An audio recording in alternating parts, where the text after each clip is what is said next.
We've been studying the book of Proverbs, and Proverbs is all about wisdom. One of the things you learn when you gain some wisdom is sometimes things are not exactly as they appear. They can appear one way, but then there's more to it. One of the things I like to do personally for exercise is cycling, biking, be out on the road. Probably the main reason is, though, because of the really cool outfits you get to wear when you do that kind of thing. No, they look ridiculous and feel ridiculous. I don't know who thought of it, but the crazy part is some of that clothing is really expensive. It's surprising for such little fabric how much money you can spend. So one day I was on social media and an ad popped up for one of the brands of clothing that is considered one of the best. And it was a deal like I had never seen before. It was too good to be true. I thought, I gotta jump on there and order this while I can. And I'm trying to order it, and I'm clicking by because I filled my cart full of super dirt cheap stuff. And then it hit me. If something's too good to be true, it is. And I'm immediately canceling my credit card because I got taken. This was not legit. It wasn't the real company. It wasn't the real site. It was a scam. Things are not always as they appear. Hopefully, as we gain wisdom, we become more aware of that. The same is true spiritually, and we're going to see in Proverbs chapter 5 today. Chapter 5 lands in a string of Proverbs, chapter 1 through chapter 9, where you see these repetitions of the statement, my son. My son, my son, my son. It's a series of instructions from a father to his son and to his children in general, sons and daughters, but in particular in that culture to the son, the leader of the home, the one he's going to pass everything on to. Listen carefully. I have some wisdom to give to you. And in chapter 5, he introduces a section that is especially keyed on into being aware that not everything is as it seems, especially when it comes to sexual temptation. We're going to see in chapter 5 that the seductress presents herself in a way that makes it seem too good to be true. She makes promises that seem too good to be true, but not everything is as it seems. What we're going to see in chapter 5, he is going to expose the emptiness of her promises. He's going to reveal the hidden costs, because how it seems is one way, but there is a hidden cost. But then he's going to show him a better way. So we're going to look at Proverbs chapter 5. If you want to turn there, Proverbs chapter 5. Proverbs is near the middle of the Bible. If you have a church Bible, it's on page 497. We have Bibles in the lobby for you. We'd love for you to grab and read from and keep. You can follow along as I read. I'm going to just read the first 2 verses to set the stage here for the father's instruction to his son. Proverbs chapter 5, verse 1. My son, be attentive to my wisdom. Incline your ear to my understanding, that you may keep discretion, and your lips may guard knowledge. So before he gets into the warning section, he starts by just reminding him of the importance of listening to knowledge. He uses some of the same language we saw in chapter 4, 3, and 2. Be attentive. Pay attention. Incline your ear. Lean in to listen for wisdom. What I'm about to share with you. Be eager for knowledge and wisdom. Don't just take it because I have to. Be hungry for wisdom.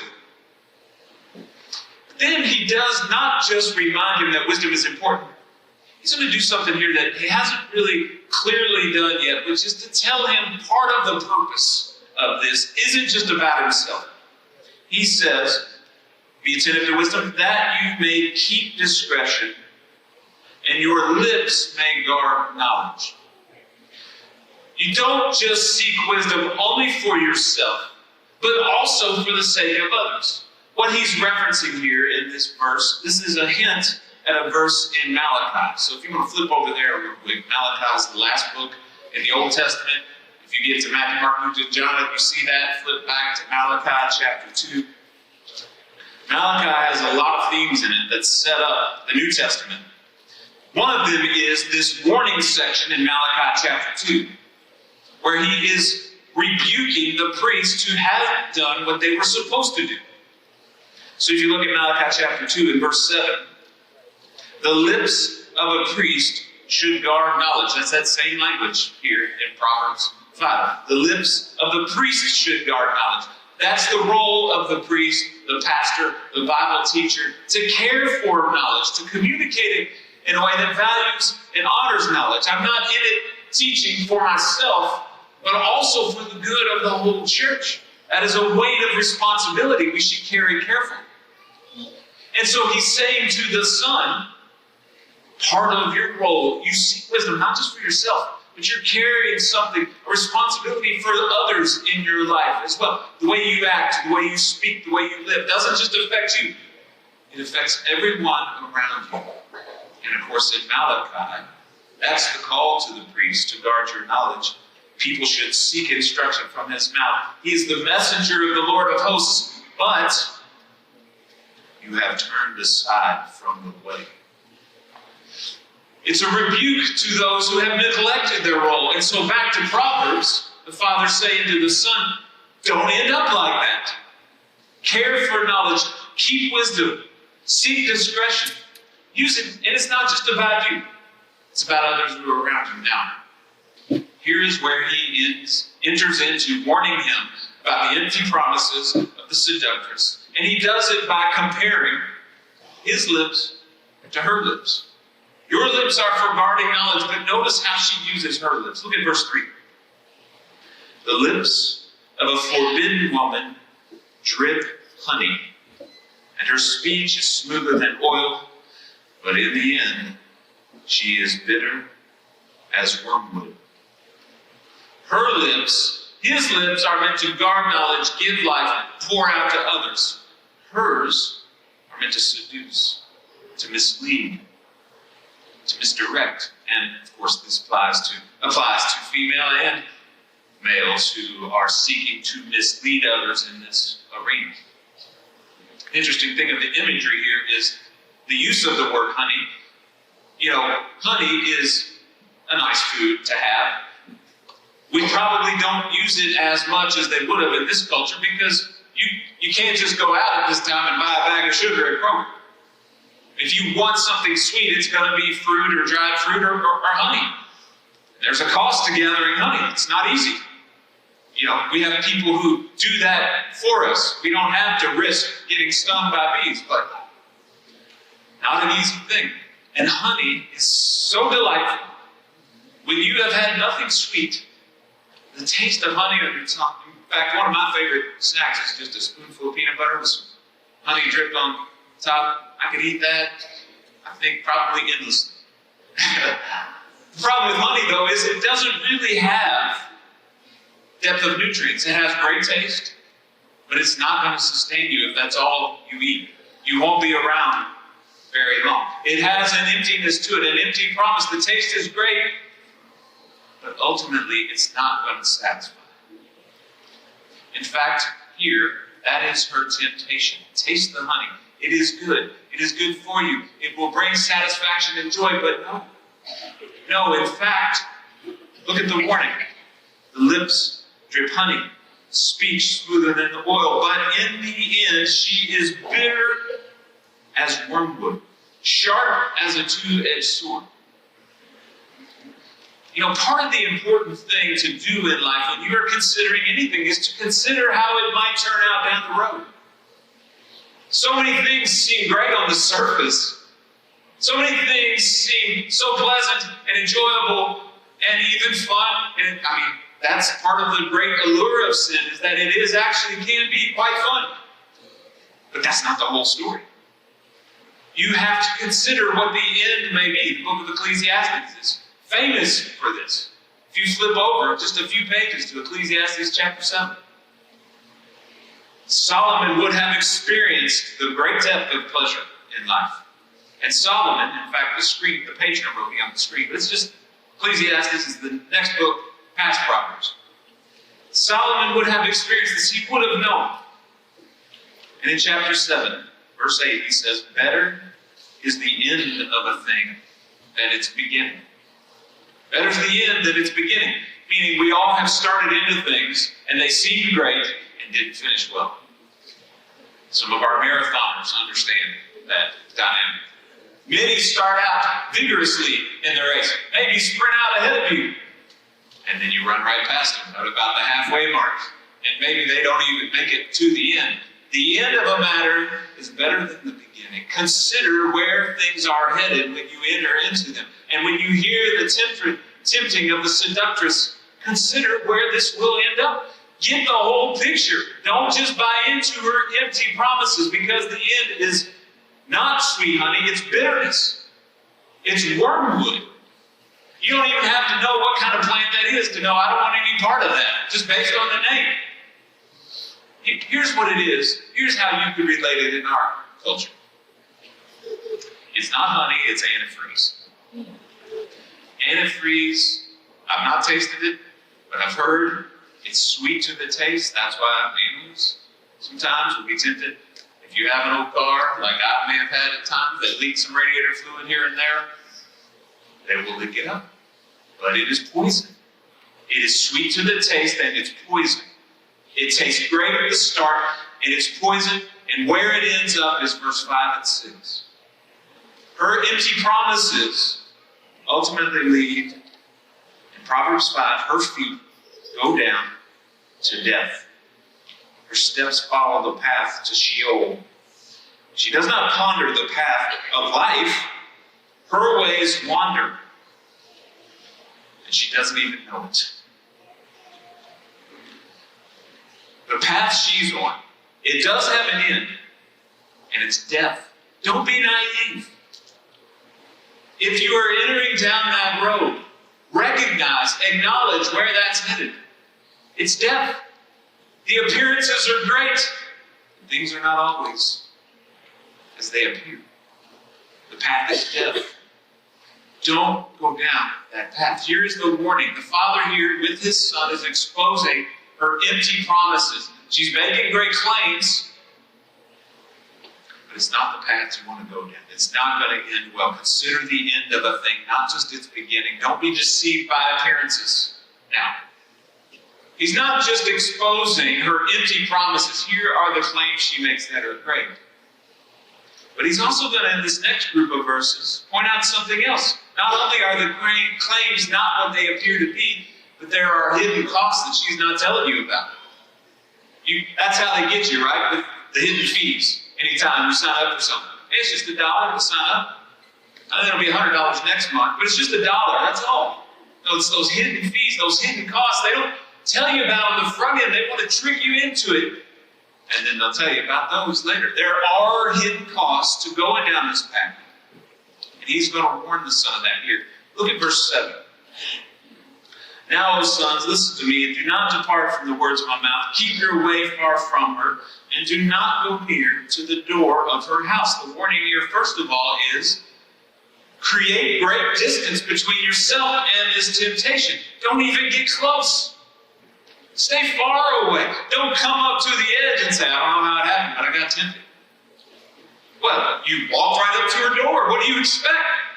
Stay away from the door. Stay off the street. Stay off the town. Keep great distance between you and the temptation. And look here how he continues to encourage it. Because what he points out next, in this next group of verses, verse 9 through 14, are these hidden costs. If you go down this path, there are costs that you're not considering now that you need to be aware of.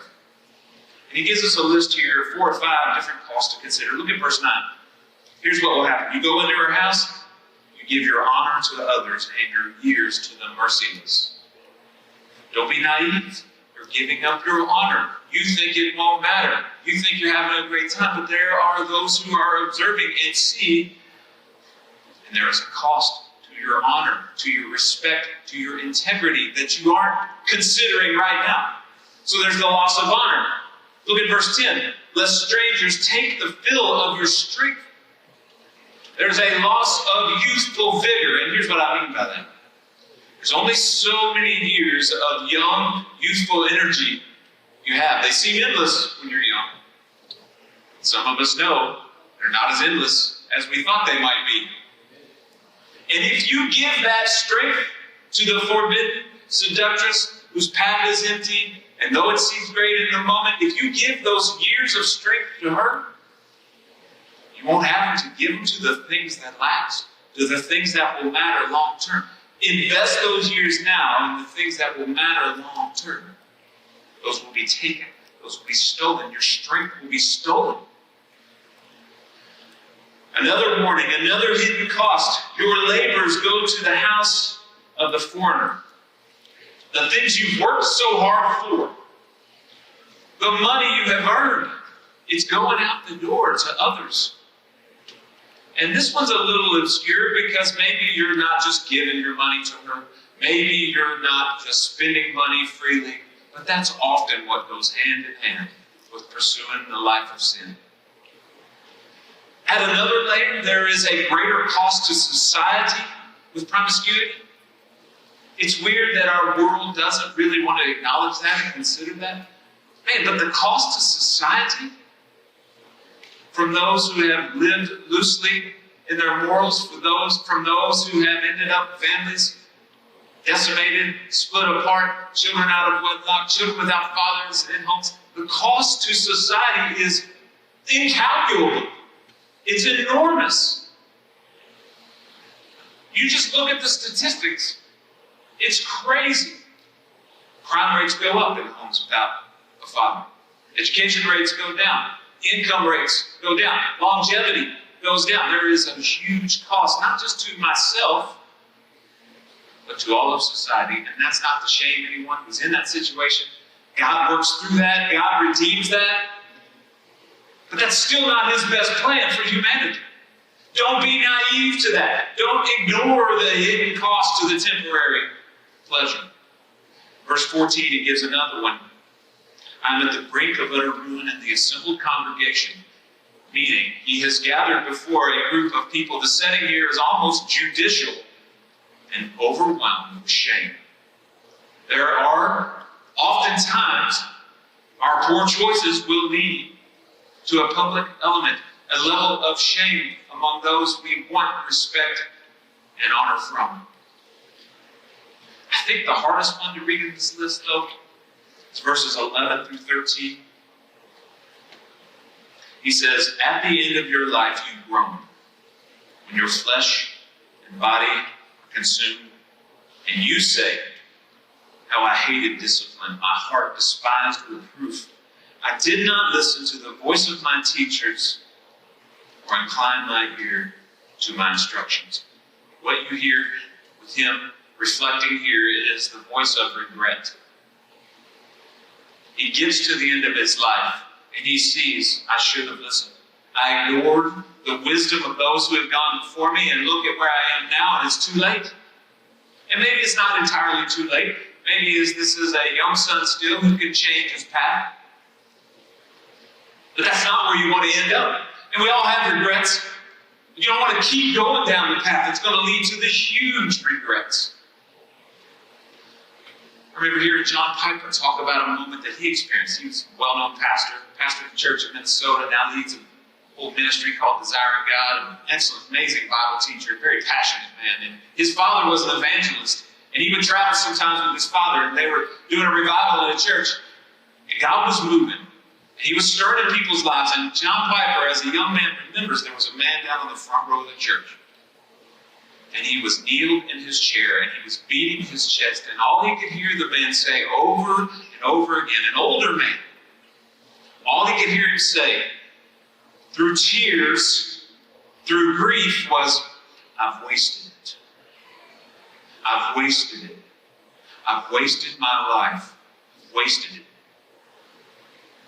John Piper said, when I heard that, man, when I saw the emotion, when I saw the regret, I said, I never want to end up there. God, would you protect me? I never want to be in that situation.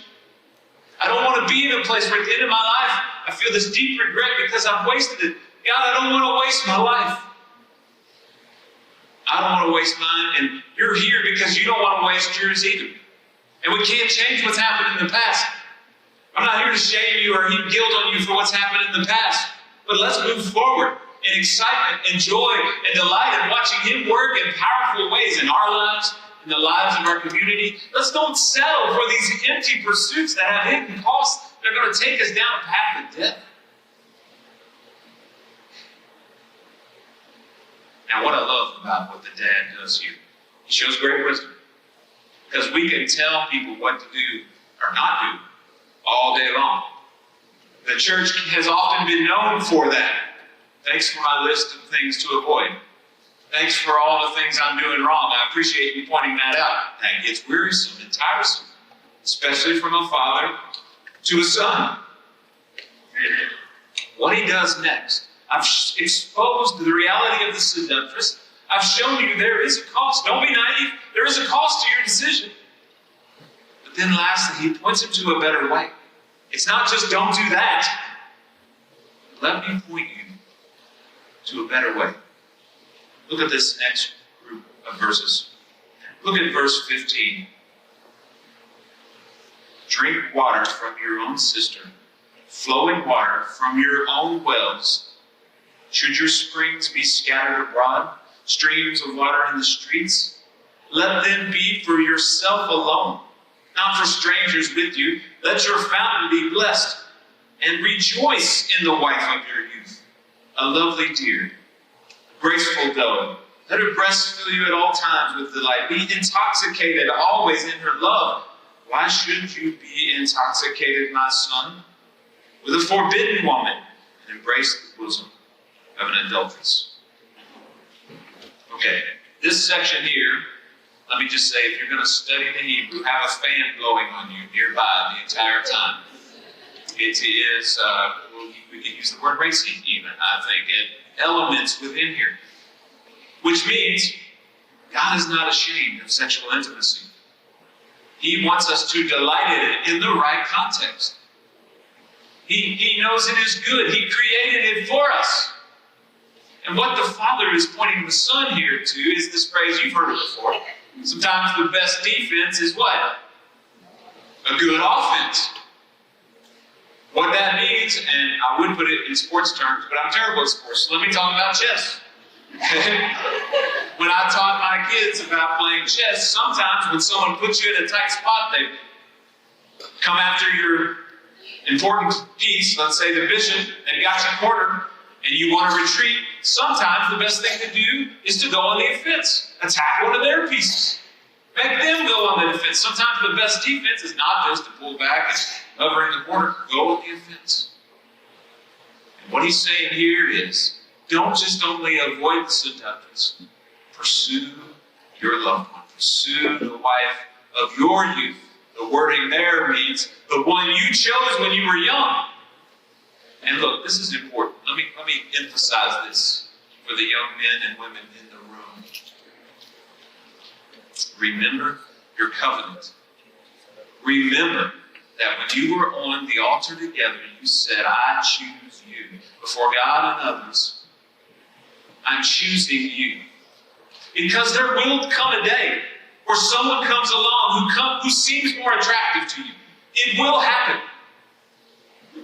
Remember your covenant. I've already chosen my soulmate. Already chosen them. Pursue them. Go after them. Don't be allured into the temptation of the thing that in the moment seems better. Remember your covenant. And again, not shaming, not heaping guilt on anyone who's gone down that path and gone the wrong direction. I know it happens. I'm not naive to that. And yet we would all say, man, follow God's plan is the best way to go. Not always in our control either. I get that.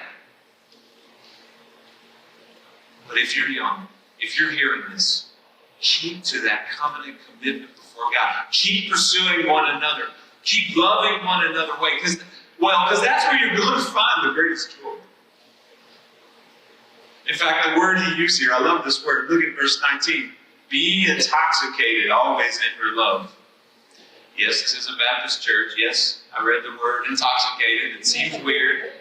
Let me explain a little bit. In fact, Tim Keller talks about how this word, it also means something along the lines of lose yourself. Lose yourself in her love. Be completely filled up in her love. Be so filled with her love that no other seemingly wonderful thing comes by and you see it for what it is. You see the emptiness of it.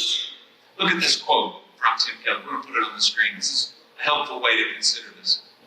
True intimacy depends not on fleeting chemistry, but on long-term commitment, faithfulness to helping the other person be all they should be before you. Which would you rather have?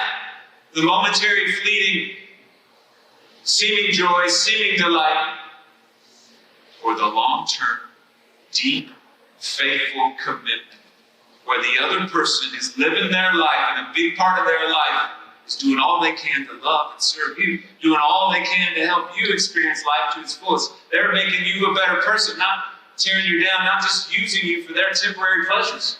You see the gigantic difference between the two. And this intoxication, one of the beauties of poetry, by the way, is when they use a word one way and then use it another to show you the contrast. Because in the next verse, the exact same word. Be always intoxicated with her love, verse 19. Why should you be intoxicated with a forbidden woman? Don't lose yourself in something that will lead to your end. Lose yourself in the joy of the wife of your youth. Follow God's plan, and that will lead to your greatest joy. I want to give a couple, I think, practical applications related to this passage. I think there's some things that we need to implement in our lives to help protect us. Because whether you're the young man or the old, the young woman or the old, we all face temptation. It doesn't go away. Let me give you a few practical points. Number one, speak the truth against empty temptation. Speak the truth to empty temptation. Here's a great example. Just flip over the book of Genesis. One of the powerful examples of this is with Joseph. Genesis 39, Genesis, first book in the Bible. Flip to the end of that, near the end, Genesis 39. And if you remember, Joseph had a hard life. There were ups and downs. But he had moments where things were amazing. And in chapter 39, he's running Potiphar's house. Potiphar's giving him charge of the whole house. He can do whatever he wants. And Potiphar's wife now finds Joseph very attractive. And she's pursuing him. Verse 7, and after a time, his master's wife cast her eyes on Joseph and said, lie with me. But he refused. And here's the important part. He spoke it out loud. Sometimes just stating the temptation out loud will create a layer of protection. Don't continue to foster what she said. That's interesting. Interesting proposal. Let me contemplate that. No, he speaks against the empty temptation out loud. He refused and said to his master's wife, behold, because of my master has no concern about anything in the house, he's put everything that he has in my charge. He is not greater in this house than I am, nor has he kept back anything from me except you, because you are his wife. How then could I do this great wickedness and sin against God? Not just against him, not just against her, or even himself, against God. He spoke the emptiness of the temptation out loud, revealed it, spoke to it, and there's great power in that. Don't just give in to it. Don't just continue to chew on it. State it out loud. All right, number two. Second way, go back here to Proverbs. The second way to stand up against temptation. Sometimes you're going to have to make hard decisions about your associations. You're going to have to make hard decisions about your associations. I heard a stat this week. 75% of affairs begin, where do you think? I heard a lot of mumbling. People don't want to talk about it, apparently. At work. Why do you think that is? Where do you spend the bulk of your time with people? You spend more time with people at work than you do with anyone else often. That's where relationships are formed. That's where somebody says something that you go, wow, I haven't had that kind of encouragement in a while. That was nice. That tasted good. Let me go back over to them. Maybe they'll give me more of that. You know, if you find yourself continually going out of your way to pass that person's office door, I don't really have a reason to be there, but let me just, somehow I'm walking by there again. Or that place on the factory floor. Or that business place where you had that great interaction with the person. person at the cashier. If you find yourself doing that, and you know what's going on deep in your heart, man, tell someone. Bring someone in. Hey, look, I've seen this about my heart. I want you to keep an eye on me. You're there too. You work an office down. You'll know when I'm coming by that I'm not supposed to be over there. You call me out on it. Bring it out in the open. Sin loves to grow in the dark. Bring it out in the open. What did he say to him earlier? Don't even go near her door. Stay off the street. You're going to have to make some hard decisions about your association, especially if it's progressed far beyond that. I remember I served in ministry with a guy. We both spoke at marriage conferences about how to strengthen your marriage, and he found himself in a place where he had become way too familiar with a lady at work, and he knew things haven't progressed beyond that, but they're headed that way. And I don't know what to do. We work together. She's not a cube down the hall. We're right beside each other. Can't avoid her. So he comes to his wife and says, this is where things are, and I don't know what to do. And I don't want to keep going down this path. But that's where it's headed. And they prayed about it. They talked about it. Talked with their pastor. They met with him, prayed with him. And he ultimately ended up, even though he had a really successful career in this company, he ended up deciding to change companies, change jobs, because of how much he cared about his family. And that was a hard call. And even, in fact, as he was sharing this with me, we asked him, can we video this? We'd love to share this with other people in ministry. And he said, and here he was. This was 10, 15 years later. My kids don't even know yet. Let me tell them first. They didn't even know why he made that big career change in the middle of life. The point is, you're going to have to make sometimes some hard decisions about your associations. Be willing to do that for the greater good. It's worth it. It really is. As hard as that is, it's worth it. Number 3, pursue the one you have. Go on the offense or the offense, not the defense. Let me just avoid doing the wrong thing. Let me pursue the one I have. Whether that's your wife or your husband. If you're not married, it's your friendships. And pursue those rich friendships around you, the people you can lean on, the people in your church, in your life group, in your community, your family. Don't just hold up at home trying to figure it all out yourself. Pursue them. And then number 4, find freedom through discipline. Find freedom through discipline. I love this quote. It's a long quote from a commentator named Llewellyn when he was referencing this passage because the word discipline shows up in this chapter 5 a bunch. Let's put this quote on the screen. Look at how he describes this. When we practice self-discipline with sex, food, sleep, exercise, work, play, speech, I added finances, it promotes self-knowledge, self-mastery, and paradoxically, freedom. Yeah. Teresa loves to bring the word freedom. Look, living however you want doesn't lead, that's not true freedom. That's actually slavery to your impulses. The addict lives however they want, and they're enslaved. The person who has financial freedom has made tremendously hard decisions about their finances. They don't just spend however they want. That's not true freedom. True freedom comes through discipline, through making hard choices, for saying no to something that seems great on the surface, but you know has a hidden cost. And look, the same is true spiritually. There's no shortcuts to growing spiritually. It takes effort. I mean, God may do miraculous things in your lives to move you way forward in an instant. That definitely happens. But for most of us, spiritual growth is a long, plodding effort over time. For my quiet time, listen, I try to be very disciplined about my morning Bible study time. That is the freshest time when my mind and heart are the most open to hearing from the Lord. Some of you, it may be the evening, depending on how you're wired. But the quiet time doesn't start in the morning. It requires discipline the night before. I'm preparing the environment. I'm setting out the books I want to study. I'm making sure the coffee is ready, because you cannot have quiet time without coffee. I'm convinced, personally. It's ready. It's going to go off. I want to smell it brewing. It's going to wake me up. I'm going to sleep eager and excited to get up. I'm making sure we go to bed early. I'm making sure I've said no to the things that are going to keep me up late. Discipline is required the night before.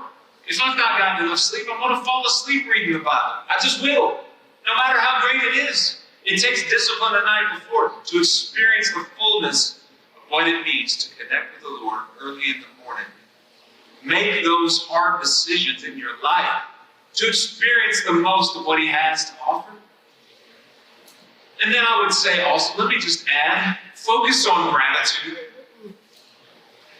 It's so easy for those who are married, it's so easy to focus on things that aren't going right. Isn't that our natural tendency? Well, this could be better. That meal could have been nicer.